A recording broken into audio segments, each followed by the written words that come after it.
বেশ কয়েক ধরনের ডিম কারির রেসিপি আগেই আমি আপনাদের সাথে শেয়ার করেছি, তবে আজ যে ডিমের কারির রেসিপি আমি আপনাদের সাথে শেয়ার করছি সেটা একটু ভিন্ন ধরনের। নমস্কার বন্ধুরা, সতীশনাথ ফ্যামিলি কিচেনে আপনাদের সবাইকে স্বাগতম। আমার আজকের রেসিপি যদি আপনাদের ভালো লেগে থাকে তাহলে অবশ্যই একটা লাইক করে দেবেন, একটা ছোট্ট কমেন্ট করে জানাবেন। কমেন্টের সাথে সাথে হাইপ করতে কিন্তু ভুলবেন না। আর যদি চ্যানেলে নতুন বন্ধু হয়ে থাকেন তাহলে প্লিজ বন্ধুরা চ্যানেলটি সাবস্ক্রাইব করে পাশে থেকে যাবেন। তাহলে চলুন শুরু করা যাক আজকের রেসিপিটি বানানোর জন্য এখানে আমি নিয়ে নিয়েছি 6টা ডিম, তবে আপনারা আপনাদের প্রয়োজনে কম বেশি করে নিতে পারেন। এখন আমি এই ডিমগুলো সেদ্ধর জন্য দিয়ে দিলাম বেশ কিছুটা পরিমাণ জল। দেখুন ডিমটা আমি সেদ্ধ করতে বসিয়ে দিয়েছি। ডিমটা সুন্দর মতো সেদ্ধ করে নেওয়া হয়ে গেছে। এখন আমি কড়াইতে দিয়ে দিলাম পরিমাণ মতো সাদা তেল। আমি এই রেসিপিটি সাদা তেল দিয়ে করছি, আপনারা চাইলে সর্ষের তেল দিয়েও কিন্তু বানাতে পারেন। তেলটা গরম হয়ে যাওয়ার পর সেদ্ধ করে খোসা ছাড়ানো ডিমগুলো আমি তেলের মধ্যে দিয়ে দিচ্ছি। বন্ধুরা, প্রথমে আমি 5টা ডিম দিয়েছিলাম, আমি একটু ভুলে গিয়েছিলাম যে 6টা ডিম ছিল। পরে অবশ্য আমি 6টা ডিম দিয়েই রেসিপিটি বানিয়েছি। এখন আমি পরিমাণ মতো হলুদ দিয়ে দিয়েছি, তারপর ডিমগুলো আমি একটু নাড়াচাড়া করে দিচ্ছি।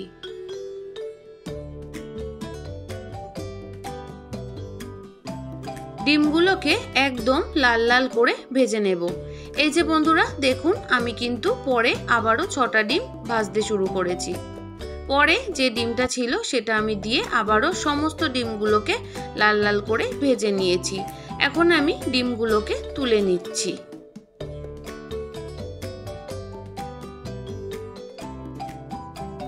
সমস্ত ডিমগুলো তোলা হয়ে গেছে।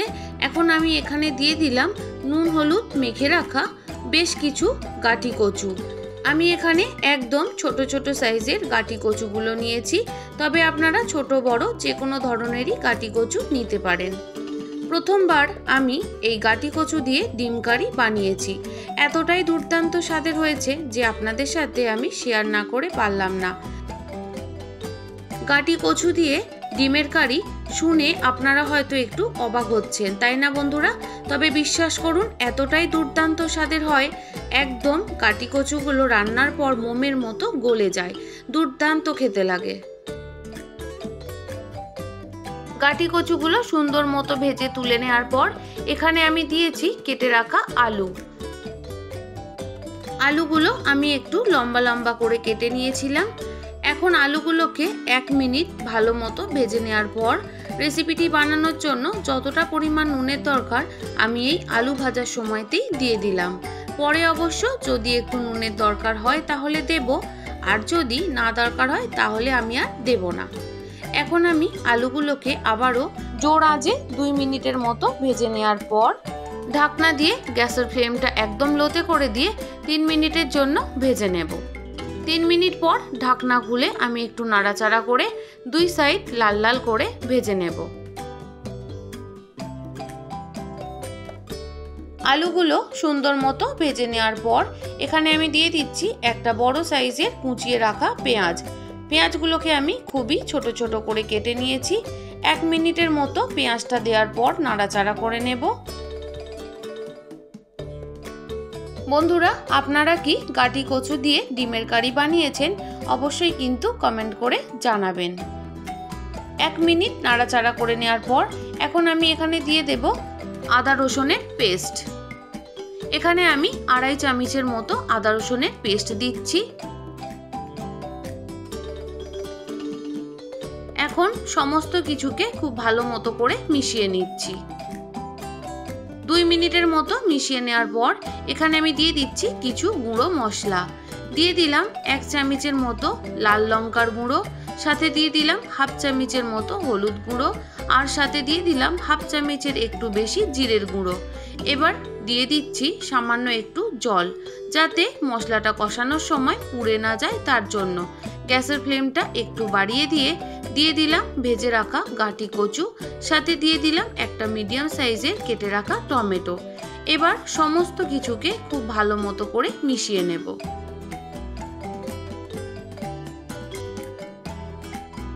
বন্ধুরা, এই রকম নিত্য নতুন ইউনিক রেসিপি পেতে অবশ্যই কিন্তু চ্যানেলটি সাবস্ক্রাইব করে পাশে থাকবেন।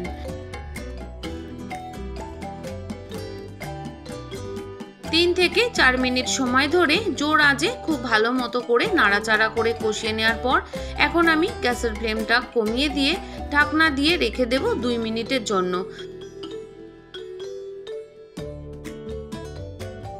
2 মিনিট পর আবারও আমি ঢাকনা খুলে খুব ভালো মতো করে নাড়াচাড়া করে দিচ্ছি, সাথে মশলা থেকে কাঁচা গন্ধ চলে যাওয়া পর্যন্ত ভালো মতো করে কষিয়ে নিচ্ছি।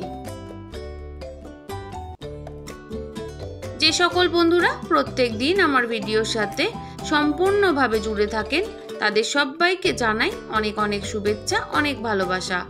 আর যে সকল বন্ধুরা আজ আমার চ্যানেলে প্রথম এসেছেন, প্লিজ বন্ধুরা রেসিপিটি ভালো লাগলে অবশ্যই কিন্তু সাবস্ক্রাইব করে পাশে থেকে যাবেন। আপনাদের আমি দেখিয়ে দিলাম কষাতে কষাতে আলুটা কিন্তু 60 থেকে 70% পর্যন্ত সেদ্ধ হয়ে গেছে। সাথে দেখুন কষাতে কষাতে একদম ভাজা ভাজা হয়ে গেছে। এখন আমি দিয়ে দেব পরিমাণ মতো জল।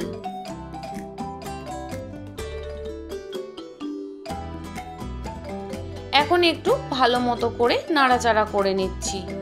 তবে বন্ধুরা পরে আমার মনে হয়েছে আরও একটু জলের দরকার, তাই আমি আরও একটু জল দিয়ে দেব। আপনারা যে যেরকম ঝোল রাখতে পছন্দ করবেন সেই অনুযায়ী কিন্তু জলটা দিয়ে নেবেন। এখন আমি ঢাকনা দিয়ে সমস্ত কিছু সেদ্ধ করে নিয়েছি। গ্যাসের ফ্লেমটা হাইতে রেখে 5 মিনিট ঢাকনা দিয়ে সমস্ত কিছু সেদ্ধ করে নেওয়ার পর এখন আমি দিয়ে দিচ্ছি ভেজে রাখা ডিম।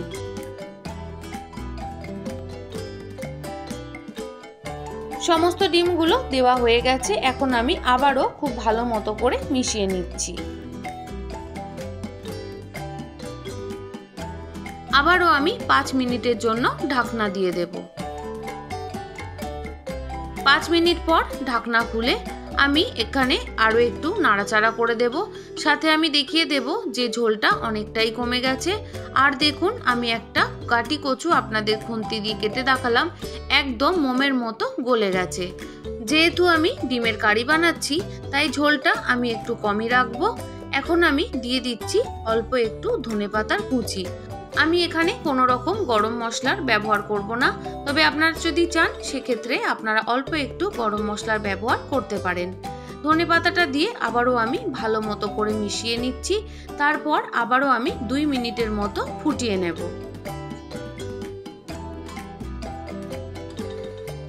এই রেসিপিতে আমি গ্রেভিটা একটু কমই রাখবো, একদম যাতে মাখা মাখা হয় সেরকমই রাখবো। এই রেসিপিটির সাথে ভাত খেতেও যতটা ভালো লাগবে, রুটি পরোটার সাথেও কিন্তু ভীষণ ভালো লাগবে। অবশ্যই একবার ট্রাই করবেন, আর কেমন লাগলো অবশ্যই কমেন্ট করে জানাবেন। আমার সাথে এতক্ষণ ধৈর্য ধরে থাকার জন্য আপনাদের সবাইকে অসংখ্য অসংখ্য ধন্যবাদ। আপনারা সবাই ভালো থাকবেন, সুস্থ থাকবেন।